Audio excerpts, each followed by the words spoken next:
та бүхэндээ 2024 оны шинэ загвар болох шинжлэгдсэн хаваал H9-ийн хэрэглээний зааварчилгаа буюу за одоо судалдаа болсон хэрэглэгчтэй хэрэглээний зааварчилгааг видео хэлбэрээр хүргэхээр бидэд бэлтгэж бэлэн болсон маань.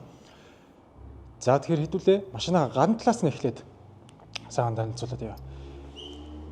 За шинэ H9 маань бол шинжлэгдээд арай илүү урт загвартай болсон маань танк 400 гэдэг машины суурин дээр хийгдсэн байна. За хамгийн түрүүнд та бүхэндээ анхааруулж хэлэх зүйлс бол за мэдээж машинуудын артлын яндан буюу гүшидэл. За одоо яндангийн хэсгээс бол доошоо ус гоожно. За тэр яг юуны ус гоожод байна гэхээр за таны бензин түлш шатлалтад ороод доошоо конденсат үүсээд ус гоожж гинэ гэсэн үг. За тэгээд арын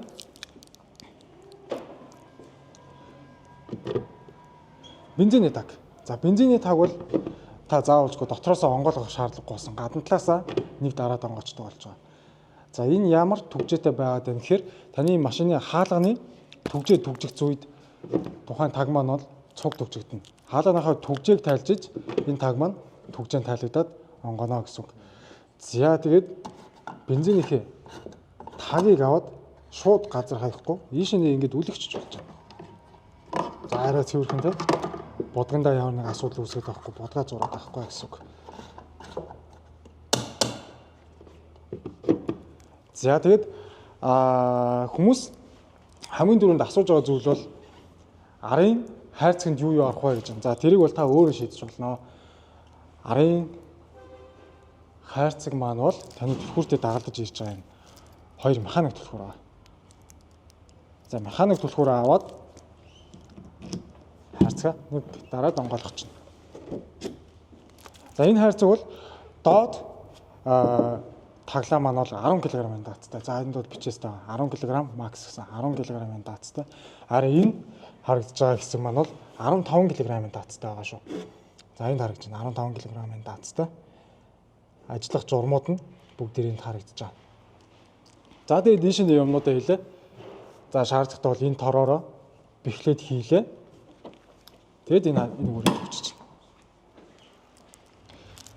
За арын багажны хаалга маань бас смарт хэрвээ таны түлхүүр тантай ойрхон байгаа бол арын багажны хаалга бол нэг дараад онгоочно.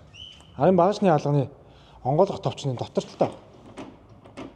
За энэ харагдаж байгаа тийм сонсогдож байгаа бас. За энэ хаалгыг нээгээд артлын багажны хэсэгт бол хоёр нэмэлт судлаа.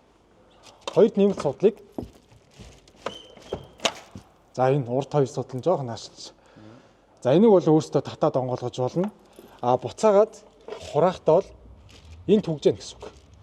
Энэ татваргатай. Энэ татваргыг та татаад ингээд түгжигдэж байгаа. Ингээд үдгэн байхгүй. За буцаагаад хураая гэх юм бол энэ татваргаа татчихад цааш нь буцаад үлгэж чинь. За өөр хэсэг гэх юм бол артлын 220 вольтын залгуур маань 400 ваттын залгууртай болж хүчин чадал арай илүү нэмэгдсэн байна. За энэ залгуур маань яаж ажиллаж байгаа гэхээр мотор асфальттай үед ажиллаж болно. Мотор асфальттай үед ашиглах боломжтой. За тэгэхээр та ямар нэг цахилгаан хэрэглэж байгаа бол ямар ватт дээр ашиглаж болохыг тухайн нэг цахилгаан хэрэгслээс харж хэрэгтэй. Мэдээж 400 ваттаас хэтэрсэн үйл ажиллагаатай цахилгаан хэрэгсэл залгах юм бол хамгийн наадлын гарах эрсдэл бол та гал хамгаалагч шатах эрсдэлтэй байгаа. За тэгээд багажны хаалганы доод талд за энд бол таны хэрэгслүүд орчихно. За энэ нэг хавчаар байна. Энэ хавчаараар та дууныхаа болтны тагийг авна. Дуунууд маань ийм болтны тагтай болсон. Ингэж хавчлаа татаад энэ таглаа авчихна. За тэгжиж энэ дууныхаа болтыг тайлаад дуугаа салгаж авах боломжтой гэсэн үг шүү. За тэгээд дараа нь болтоо боолоо буцаагаад энийг таглалчихна. За тэгээд энийг хайж болохгүй. Маш хэрэгтэй. Тийм энэ бол их хэрэгтэй. За энэ уутанд бол За энэ бусад бүх хэрэгслүүд явж байгаа. За энийг ойлоо задлаад бодож. За энд юу байгаа вэ гэхээр за мэдээж торцоо, автерк, за энэ дугуй тайлах бас нэг торцоо маань харагдаж байна. За энд ер нь танд шаардлагатай гэсэн бүх хэрэгслүүд байгаа. За энэ 10 болт байж байна. За энд бол таны запас дугуйгаа тайлах бүх уртасгагч хэрэглүүрүүд яваад орсон байна. За тэгээд автерк орсон байна. За арийнхаа запас дугуйг яаж тайлах вэ гэхээр запас дугуй маань машиныхаа доор барилж байгаа. Машиныхаа доор барилж байгаа. За тэгэхээр та энд байгаа тагаа цэвэрхэн аваад энэ цааталт бол дугуйгаа тайлах нүхэн байж байгаа гэсэн үг. Тэгэхээр энэ хэрэгслүүдээ хооронд нь холбоод уртасгаад энүүгээрээ шургаж оруулаад тэгээ маниулдаа тайлчна гэсэн үг. За энэний дараа машины манд өргөгч буюу данхрат одоо демократ машины механик өргөгч байж байна. Энийг бол эндээсээ боломжтой байна тий. Энийг эндээсээ тайлаад авчна гэсэн үг. Энэ таг нь яж байна. Энэ тагаа салгаж авлаа. Данхратаа эндээсээ суллаад тайлаад авчна гэсэн үг. За арын хэсэг бол ерөнхийдөө ингэж болчлаа. За хоёлаа. Арын багажны алгыг бас нөгөө хүмүүс ингэж хажуу тишээ онгойч нэгддэг болохоор савдаг гэдэг. Энд түгжит байгаа шүү. Лок анлок гэдэг. За ингээд доошоо эргүүлэх юм бол түгжигт чинь. Ингээд хөдөлгөөн болчихно түгжигдээд. Дээшээ эргүүлэх юм бол түгжээн тайлагдаад хаалга маань хаагдах боломжтой байна гэсэн үг. За одоо хоёулаа машин руугаа суугаад танилцуулъя.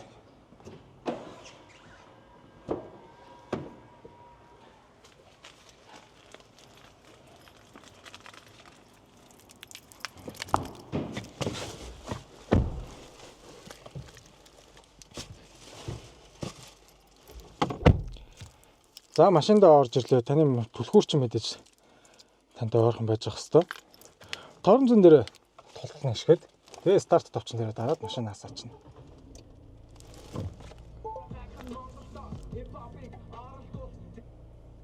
За тэгэхээр шинэ H9 маань манай дээр хоёр төрлийн сонголттой ирсэн байна. За бензин эсвэл дизель гэсэн хоёр сонголттой. За тэгэхээр ерөнхийдөө хоёр машин маань моторын ялгаатай болохоос ажиллах зарчмууд бол яг адилхан явж байгаа. За тэгэхээр та бүхэндээ хамгийн зүүн талаас буюу жолооч талаасаа за хаас нэхлээд танилцуулаад яа. За мэдээж хаалганы консол харагдаж байна. Бүх хаалганы цонхны удирдлагууд за энэ тол центр лок за тэгээд энэ цонхны түвжээний тохиргоо харагдаж байна. Хоёр толыг дотор талаасаа механикаар за жолооч өөрөө хурааяа гэх юм бол хоёр толныхоо зурган дээр хоёулын дээр нь зэрэг дарчихна. За хоёулын дээр нь зэрэг дараад хоёр тол маань хурагдчихж байна. За буцаага нээе гэх юм бол хоёулын нь дахиад зэрэг дарчихна. За тэгээд энэ бол центр лок бүх хаалганы түвжээний товч маань харагдаж байна. Хаалга дотор маань босод машинтай адилхан хаалга тус бүр дээр хаалгаа онгойлгох түвжээний зүйл бол байхгүй. Зөвхөн хаалганы түвжээ тайлаад татах юм татвар байж байгаа. За тэгэхээр хаалгаа түвжлээ. Хаалгаа түгцсэн байх юм бол энэ улаан гэрэл нь асаж харагдаж байна. Түвжигдэг байх юм бол гэрэл нь унтарч байна. За түгжээд үед дотор талаас хаалгаа яаж онгойлгоё гэвэл татваргаа хоёр удаа татна. За нэг удаа татлаа. Нэг удаа татхад хаалганы маань түгжээ тайлагдаад хоёр дахь татхад хаалга маань онгоочно гэсэн үг. За энэ зарчим бол дөрвөн хаалган дээр яг адилхан ажиллаж байгаа. За энэ бол мэдээж цонхны тохиргоо. За энэ гэрэл маань асаалттай байж байгаа юм бол босод жолоочийн цонхноос босод цонхнууд онгоохгүй нь унтраастай байх юм бол босод зорчигчуд өөрсдөө цонхоо нээж хааж болох нэ гэсэн үг.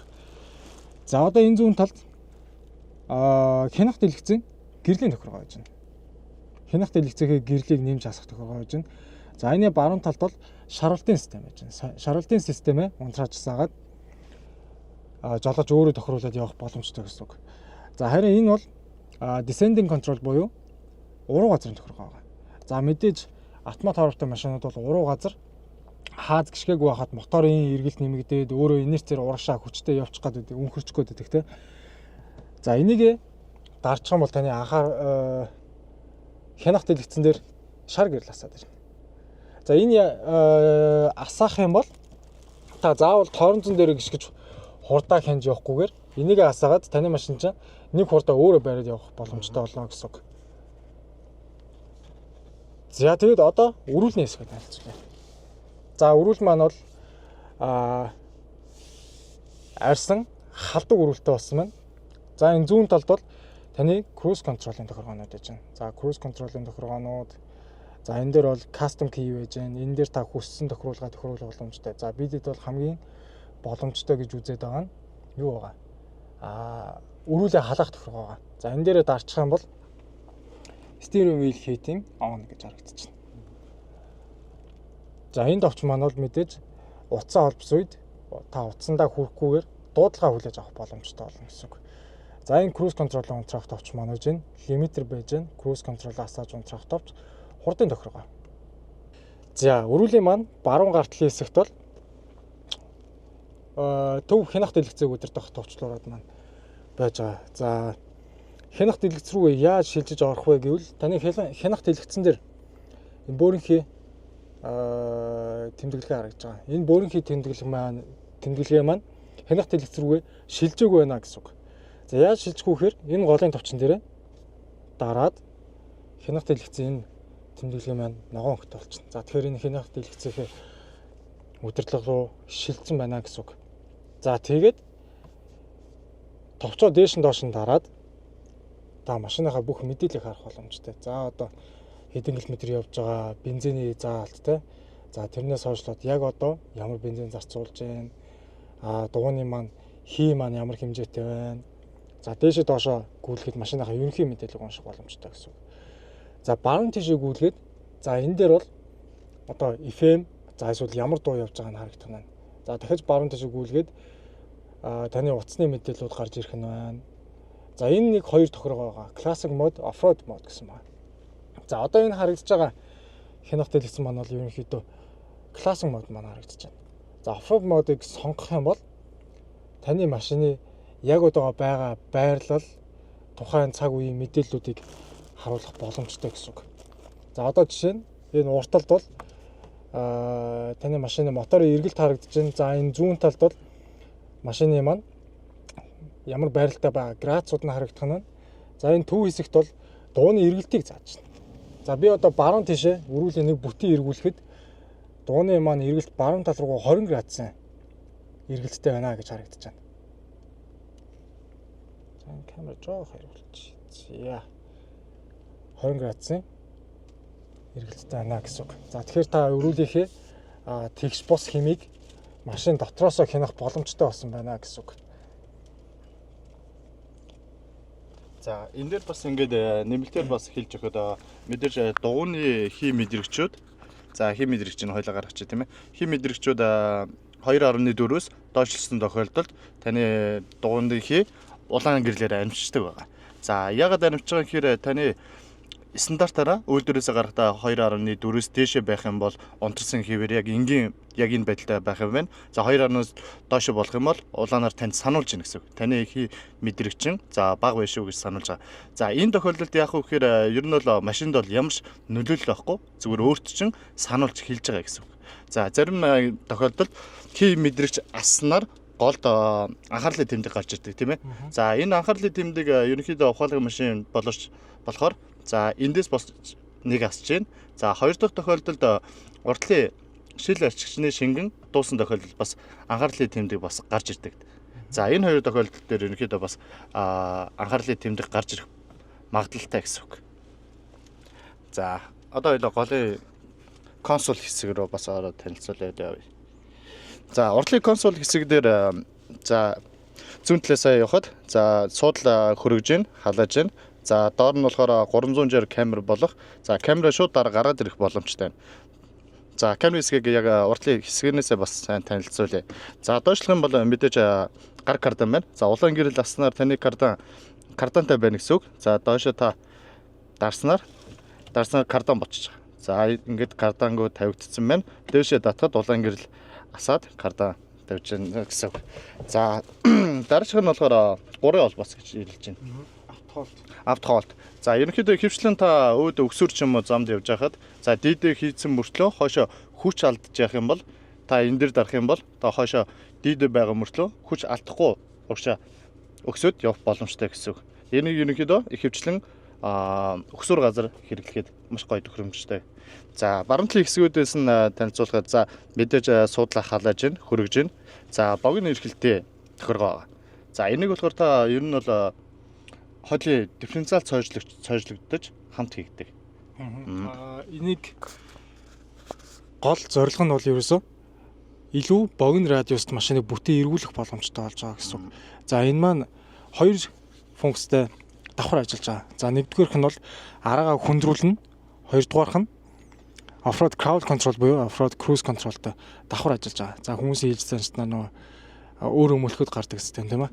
За тэгэхээр энийг яаж ажилуулах вэ гэхээр за хамгийн дөрөнд нейтралд нь за араагаа салгаад нейтрал руугаа шилжүүллээ. За энэ дээр харагдаж байна да нейтрал. За нейтрал руугаа шилжүүллээ. Араагаа хүндрүүллээ. Араагаа хүндрүүлээд off-road crowd control-ыг асаасны дараагаар та энэ богино эргэлтийн системээ ашиглах боломжтой гэсэн үг. За энийг бол манайх ашиглаж яг яаж ажиллаж байгаа бичлэгийг бол Facebook пэйж дээр оруулчихсан байгаа. Танк 300 загвар дээр туршиж үзүүлээд оруулсан байна. За тэгэхээр энийг яаж ажиллуулах вэхээр хамгийн дөрөнд араагаа салгалаа, араагаа хүндрүүллээ. Crowd control-а асаасны дараагаас ашиглах боломжтой гэсэн үг. За үүний дараагаар crowd control маань яг яаж ажилладаг систем бэ гэхээр ажиллах зарчим маань бол cruise controlтэй яг адилхан хурд түгжигчтэй яг адилхан. Хамгийн том ялгаа нь баг хурдан дээр хүн дараан дээр ажиллана гэсэн үг. За тэгэхээр бас ялгаа байхгүй. Нейтралдлаа, араагаа салгалаа, араагаа хүндрүүллээ, crowd control-ыг асаах боломж үүсэж байна гэсэн үг. За тэгэхээр энийг ямар нөхцлүүдэд ашиглах вэ гэхээр за ямар нэг байдлаар шавар зуух, исэн зуух, цасан зуух те.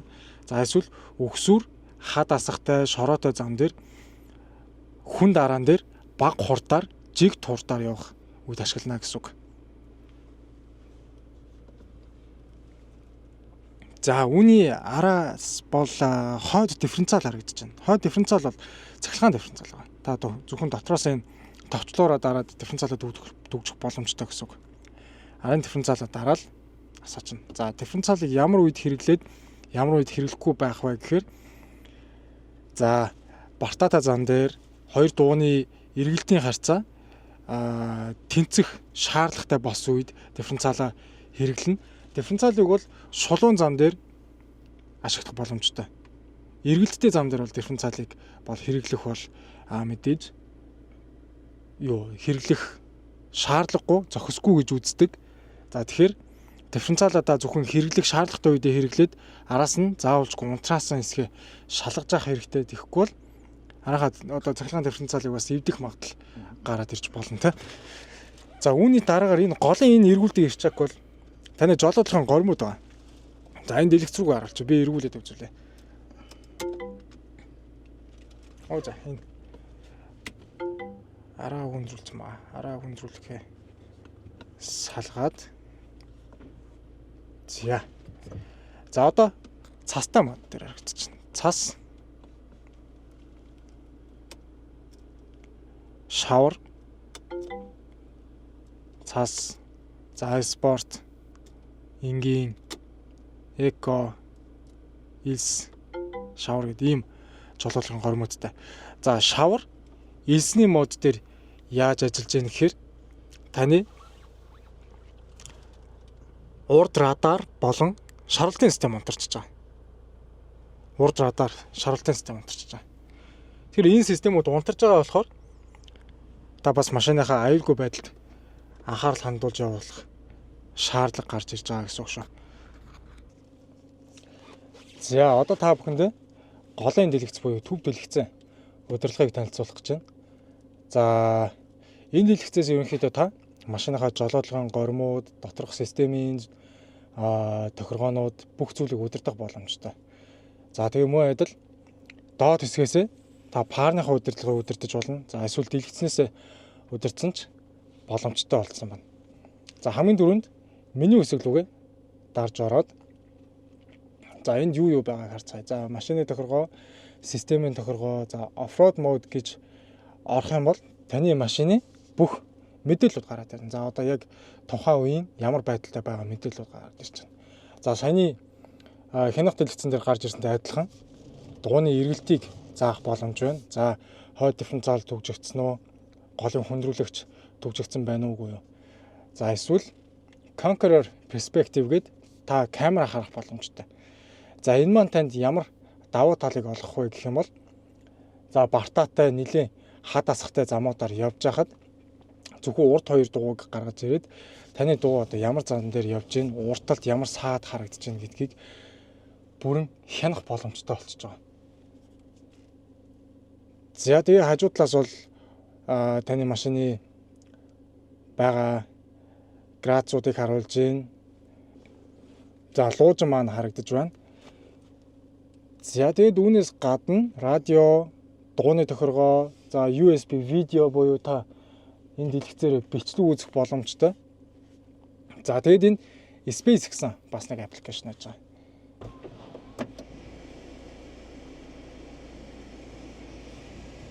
За энэ маань бол ерөнхийдөө машин дотроо амархад танд нэг тодорхой хэмжээний атмосфер бүрдүүлэхэд туслах тийм аппликейшн байж байгаа шүү. Эндээс X-ээр дараад гарах боломжтой.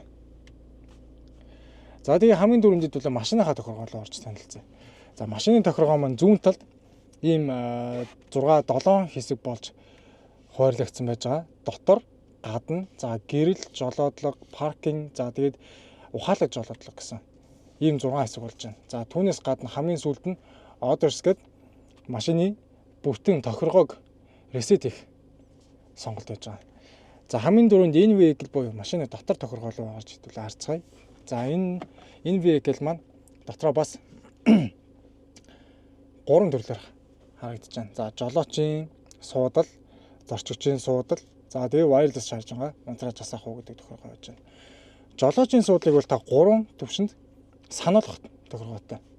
За position 1, 2, 3 гэсэн 3 тохиргоо байж байна. За тэгэхээр та жолоочоогоо суудлыг өөртөө тохируулаад за тэгээд position 1 дээр удаан дараад тухайн байрлалыг хадгалах боломжтой. За дараа нь өөр хүн суугаад өөрийнхөө өөртөө тохирсон суудлаа тохируулаад position 2 дээр удаан дараад тэрийг хадгалах боломжтой. За тэгэхээр дараа нь машин руу орж ирээд машиныхаа settings рүү орлоо, жолоочоогоо суудлал руу орлоо. 1, 2, 3 гэсэн 3 position дээр дараад таны хадгалсан суудлал дээр суудлал маань өөрөө тохирох боломжтой гэсэн үг. За эндээс доошлуулаад travel seat massage буюу жолоочийн суудлын массаж байж байна. Массаж дээр дарж асаалаа массажийнхаа төрлийг тохируулах боломжтой. За энэ дээр бол нийтдээ 8 төрлийн массажны тохиргоо байж байгаа. За тэгээд массажныхаа левелийг бас тохируулах боломжтой. Бага байх юм уу, дунд байх юм уу, их байх юм уу гэсэн ийм 3 сонголттой. За зорчигч талын суудлыг бол сануулгах тохиргоо байхгүй гэхдээ суудлын массаж бол байж байна тийм. Массажаа асаалаа бас түрүүнийхтэй яг адилхан массажныхаа төрлийг тохируулаад массажныхаа левелийг тохируулах боломжтой. Одоо их, бага, дунд гэсэн 3 сонголттой. За энэ баруун талд wireless charging буюу за wireless charging маань энд харагдаж байгаа. Уцаа тавиад цэнгэлэх боломжтой. Одоо уцгүй цэнгэлэгч гэсэн үг тийм ээ. Уцгүй цэнгэлэгчээ унтраагаад асаах боломжтой. За утас цэнгэлж байгаа үед бол device charging гэдэг энэ дээр утасны зураг гараад ирж байна. За үүний дараагаар outside vehicle буюу машины гадна талын тохиргоонууд. За энэ хамгийн зүүн талд door lock буюу машины түгжээний тохиргоонууд харагдаж байна. За түлхүүрээрээ машиныхаа түгжээг онгойлгох үед машины бүх хаалга онгоох юм уу эсвэл зөвхөн жолоочийн хаалга онгоох юм уу гэсэн ийм 2 тохиргоотой байж байгаа. За unlock after power off гэж байгаа.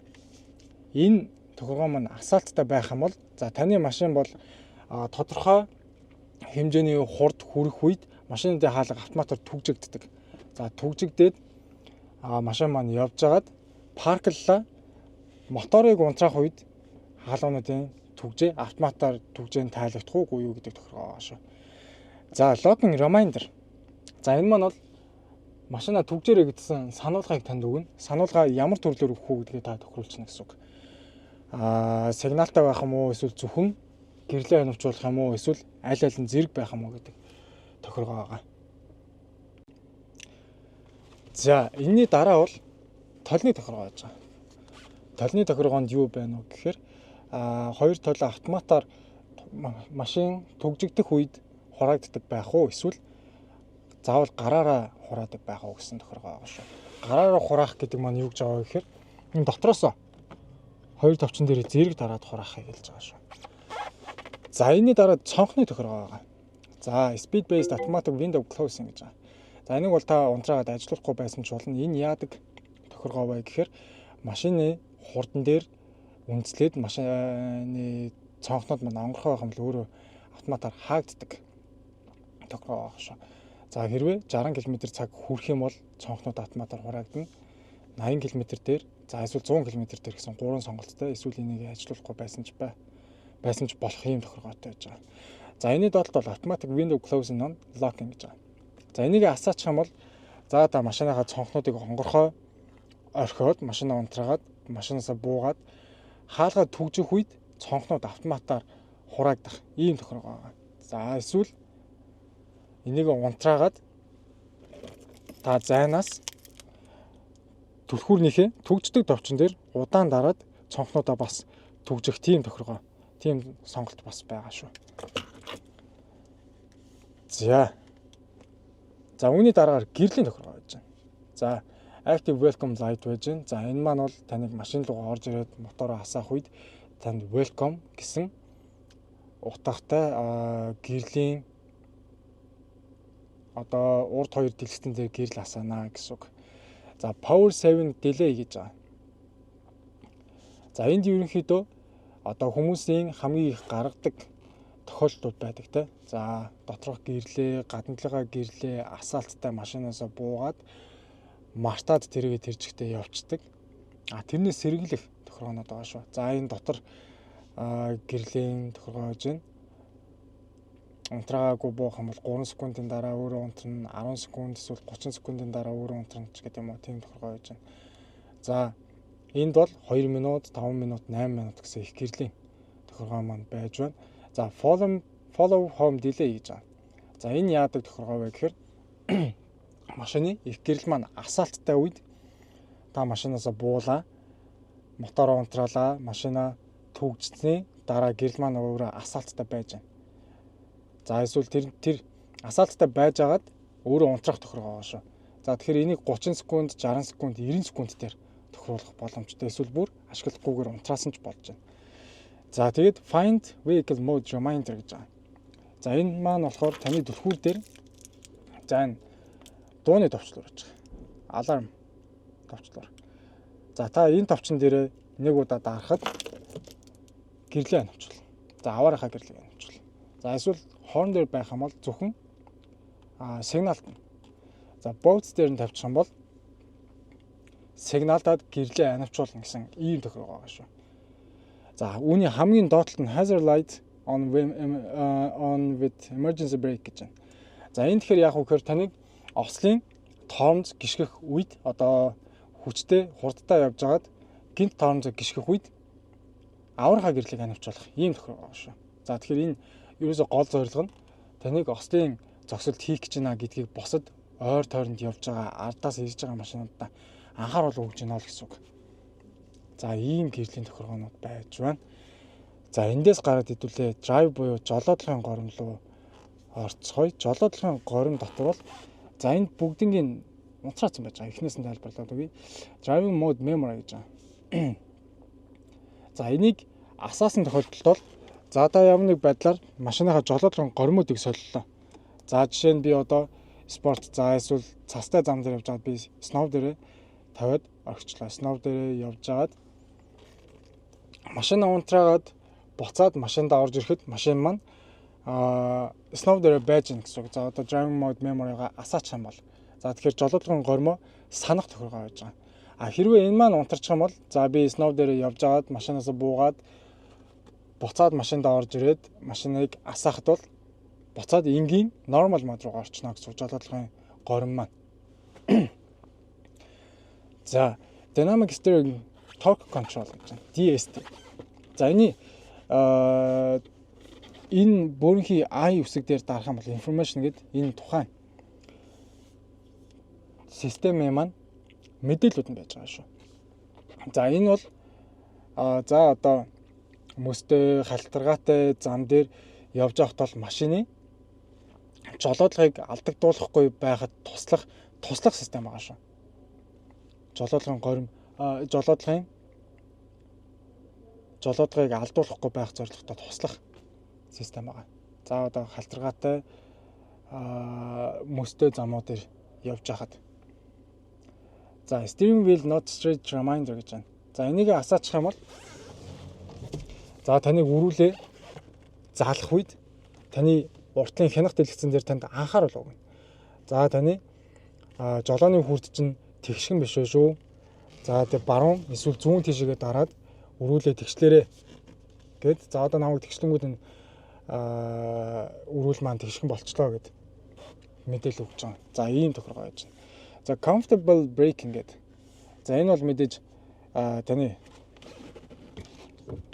жолооны тормсны педал дээр илүү зөөлрүүлж өгнө гэсэн үг. Жолоодны педал тормсны педал дээр зохицуулт хийж байгаа гэсэн үг шүү. За энэний доотлол болохоор off-road thermal management mode гэж байгаа. За энэ маань болохоор таныг off-road замд явж байхад off-road зам дээр явж байхад машины моторын сенсийг илүү хүчтэй ажиллуулж өгнө. За тэгэхээр мотор халах эрсдлийг арай илүү багасгаж өгнө гэсэн үг. За тэгэхээр энийг та одоо 100 хөдөө бартаатай замуудаар яваад мотор халах эрсдэл гарах тохиолдолд off-road thermal management mode гэдэг энэ сенснийхээ хүчийг нэмж гинэ гэсэн үг шүү. Энийг асаагаад сенсээ хүчтэй ажиллуулах боломжтой гэсэн үг. За энэний хамгийн доотлолт steering wheel assist modes гэж байгаа. За энэ маань болохоор таны жолооны хүрдний хатуу зүйлийг тохируулах туслах систем.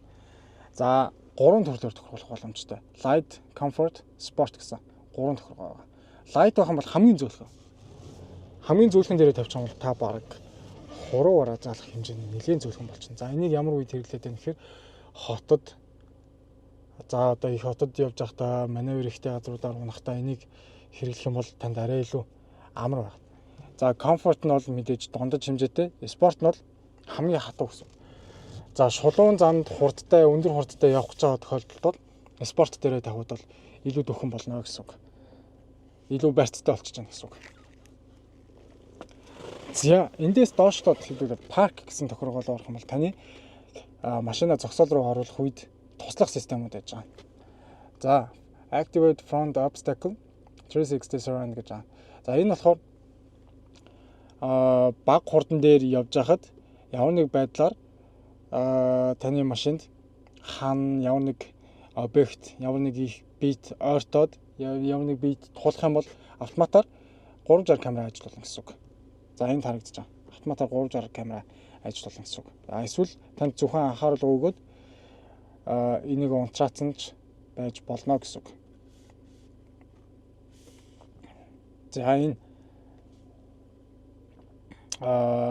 маневр хийж байхад баг хурдаар машина маневр хийж байхад зүүн баруун тол blind spot одоо нөө танд харагдахгүй сохор бүсийг танд автоматар дэлгэцээрээ харуулна гэсэн үг. За энийг асаалаа би камера асаагаад баруун зүүн тийшээ дарахад танд хоёр талаа камерыг харуулна гэсэн үг шүү. Blind spot харуулна гэсэн үг баг хурдан дээр явж байхад. За тэгээд энэ surround wave deactivation гэж байгаа. За мэдээж камер маань бол өндөр хурдан дээр ажиллах бол боломжгүй. За энийг бол та 15 км/цаг, 35 км/цаг дээр тохируулах боломжтой. За тэгэхээр камера асаалттай явж байгаад 15 км/цаг хүрэх юм бол камер маань өөрөө автоматар унтрна. За эсвэл 30 км/цаг хүрэх юм бол камер маань өөрөө автоматар унтрах гэсэн ийм хоёр тохирготой байж байгаа. За энэний хамгийн доотлолт нь maneuver emergency braking гэж байгаа. За энэ маань бол шаардлагатай тохиолдолд ямар нэг объект таны машинд тулсан тохиолдолд аюултай нөхцөл гэсэн үг. Таны маневр хийж байхад бага хурдтай үед өөрөө автоматар тоомслох үйлдэлийг үзүүлэх ийм тохиргоо байгаа шүү. За тэгэхээр энэ бол мэдээж танд их хэрэгтэй систем болоод хувирчлаа. Маневр хийж байхад ямар нэг объект тулсан үед бол өөртөө мэдрэгдэж байгаа шаардлагатай тохиолдолд өөрөө автоматар зогсох ийм тохиргоо байгаа. За хамгийн чухал хэсэг рүү оръё. Smart Drive. За Smart Drive бол таны урд радар, хойд радар, цагаан зураас мэдрэгч. За тэгээд замын тэмдэглэгээ, замын хурдын тэмдэглэгээ таних гэсэн ийм дөрвөн хэсэгт хуваагдаж байгаа. За энэ дээр бол Forward Assist. Forward Assist дээр таны урдлын радар гэсэн үг. Урд радарыг та унтраагаад асааж болно. За энэ маань яаж ажиллаж байна вэ гэхээр урагшаа долгион цацаж ажилладаг систем аа. Урагшаа долгион цацаад урд объект дээр нөгөө долгион маань буцаж ойгоод өөр дөрөв хүлээж авч ажилладаг систем. За тэгэхээр уртлын Cooper дотор байрладаг радарын системээр ингэж ажиллаж байгаа гэсэн үг шүү. За тэгэхээр та энийг унтраагаад асаах боломжтой. After emergency brake turn off гэх юм бол унтраачж байгаа гэсэн үг. За тэгэхээр энэ маань ямар нэг байдлаар шаардлагатай тохиолдолд ослын үед автоматар тоомслох систем шүү. Брейк дээрээ тавьчих юм бол өөр автоматар тоомсолдог, унтраачих юм бол өөр автоматар тоомслохгүй гэсэн ийм хоёр сонголттой.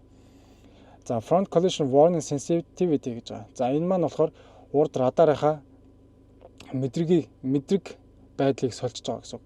Low, normal, high гэд их, бага, дундаж, их гэсэн ийм гурван тохирготой.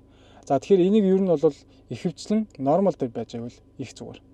За low байх юм бол та одоо тухайн систем маань их тулж иж мэдэрнэ гэсэн үг.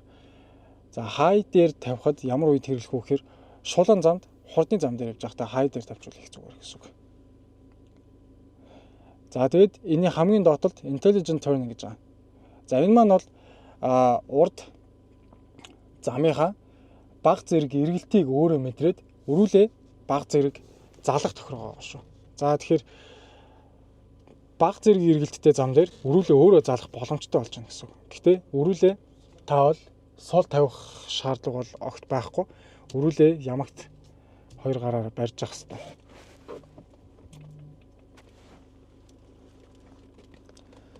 За энэний дараагаар rear side assist гэж байгаа. За энэ маань бол сохор бүсийн мэдрэгч. За тэгээд хойд радарын туслах радар байгаа шүү. За энэ дээр lane change assist гэж байгаа. За lane change assist маань сохор бүсийн мэдрэгч. Lane change assist асаах юм бол хойноос ирж байгаа машина мэдэрнэ гэсэн үг. Хоёр талаар зөрж өнгөрж байгаа машинуудаа мэдэрч ажиллана гэсэн үг. За door open warning гэж байгаа. За энэ ямар үед хэрэглэгдэх вэ гэхээр за энийг асаасан байхад жишээгээс авч үзвэл за таны артлаас дугуйтай хүн за эсвэл жижиг мотортой мотоцикл ч гэдэм үү те ирж байгаа тохиолдолд танд анхаарал өгнө. Хаалга онгойлгох юм. Танд анхаарал өгнө гэсэн үг. За rear collision warning гэж байгаа. За энэ маань яг вэ гэхээр таныг өндөр хурдтай явж байгаа үед таны араас ирж байгаа машин тантай хитрхи ойрхон тулж ирэх юм бол танд анхаарал өгнө гэсэн үг. Танд анхаарал өгнө. За rear cross traffic alert гэж байна.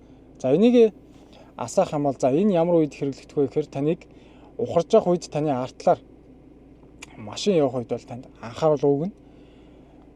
За хэрвээ rear cross traffic braking за энэ маань асаалттай байх юм бол шаардлагатай тохиолдолд тоомслог үйлдэлийг үзүүлнэ гэсэн үг.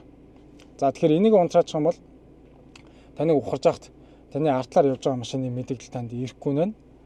Энийг асаачих юм бол танд мэдээлэл ирнэ. За хэрвээ доотлын брейкинг асаалттай байх юм бол автоматар өөрөө тоомсолдог байх нэ гэсэн үг.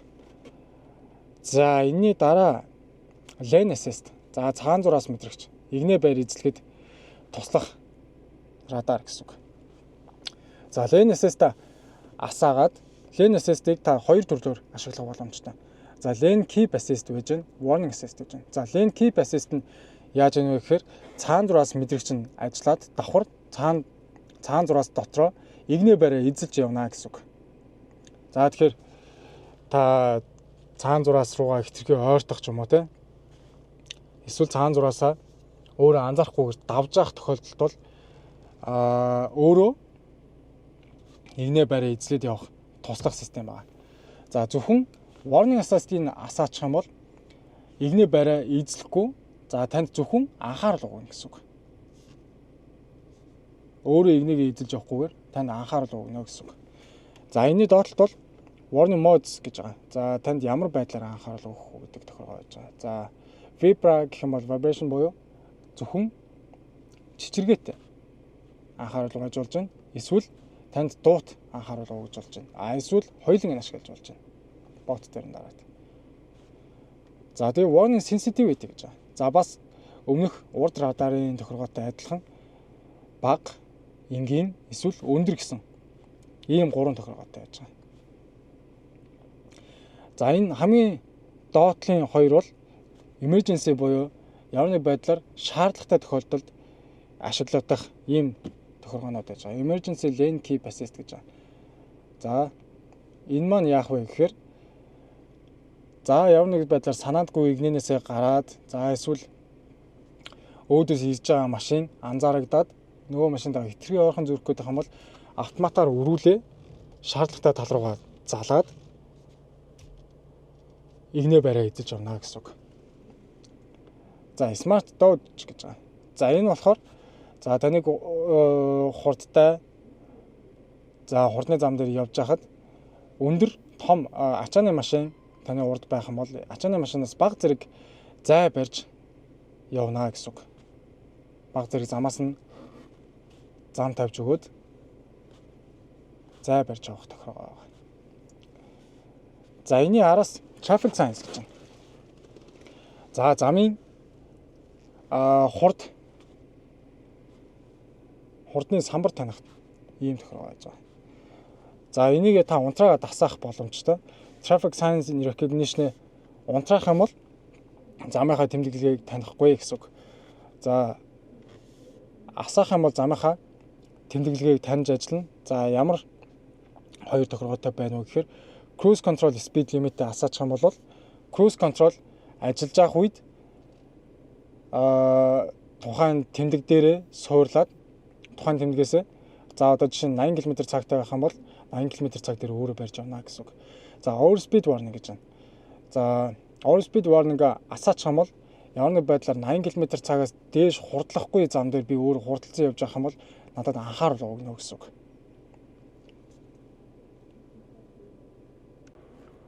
За одоо та бүхэнд 3 зэрэг камерыг танилцуулъя. За таныг машины камер 2D болон 3D-гээр харах боломжтой. За 2D дээрээ тавиад за дөрөв талаа харахаас гадна за 3D дээрээ тавиад бүх талаа тойруулаад бас харах боломжтой болж ирсэн байна. За хоёр дахь лайн хэсгээс хойтлын дугуйг харж байгаа. За мэдээж урдлын руу заасан урд дээр зааснаар та уртлын дугуйг харна. За зогсоолдоор орохдоо ч юм уу тийм ээ. За та бүхэн боржуур эдэр дайхыг сэргийлээд за дугуйныхаа эргэлтийг бас харах боломжтой болж ирсэн байна. За доотлын радар нь болохоор за хойшоо ухарж байгаа ч юм уу урагшаа юм ухарж хахад таны за мэдээлэл дээр дуурахгүй болж ирсэн байна. За доотлын хэсэг болох за парны тохиргоо байна. За мэдээж та бүхэн харагдж байгаа идэвхтэй урдлын шил болон хойдлын шил харагдж байна. За өрүүлээ бас эндээс халаах боломжтой. За суудлыг бас нэмэлтээр эндээс за хөргөөд болон за халаах боломжтой 9 шатлаар халааж болж байна. За мэдээж бас голын консоль хэсгээс бас суудлаа бас халаагаад бас хөргөж болно гэсэн.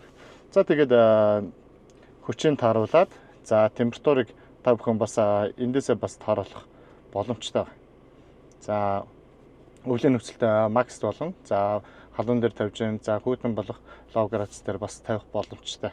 За тэгээд дээрээсээ болон за доорын за механик аргаар та бүхэн бас эндээсээ парыг унтраах бүрэн боломжтой. За доотлын хэсэг болох хөгжмийн хэсэг рүү ороод та бүхэн бас утсаа бүлгүүдээр холбоод өөр дээрээ утсан дээр байгаа бүхэл дуунуудыг сонсохоос гадна за USB-гээр за бичлэгтэй За клиптэй дуу тавиулаад за видео тоглуулж болно. За таны машин за флаштай залгаад видео тоглуулсны дараа хөдөлсөн тохиолдолд за автоматаар дүрс унтарч за зөвхөн дуу явах боломжтойгаа. За энэ нь болохоор жолоочийн аюулгүй байдалд зориулж цаанаас нь үйлдвэрээсээ гарсан. За бүхэн за анхаарал сарниулахаас сэргийлсэн тохиолгоо байгаа. За тэгэхээр за хөдлөө дийдэ хийгээд явсан тохиолдолд таны дүрс гарахгүйгээр дуу нь гарах байна. За уртлын хэсэг бол ерөнхийдөө ингээд энэ бүхнээс бүрдэж байна.